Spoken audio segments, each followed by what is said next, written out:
It's always gratifying for me to see Marines practicing their craft.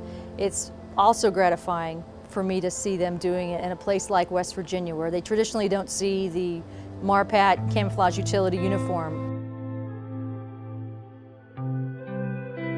So our day starts out just delegating bodies to go to each location, and we determine how much cut and fill we're going to have to do for the day and how much dirt we're going to have to push and clear out. And right now we're clearing the topsoil to prep for cutting and filling the high and lows of the site.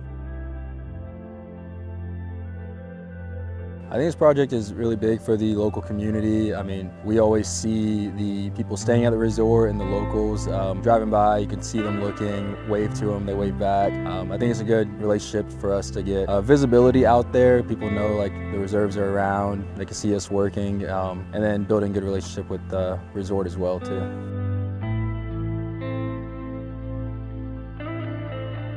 So once I figured out who was in charge, how to go about it, they were very open, very welcoming to advice.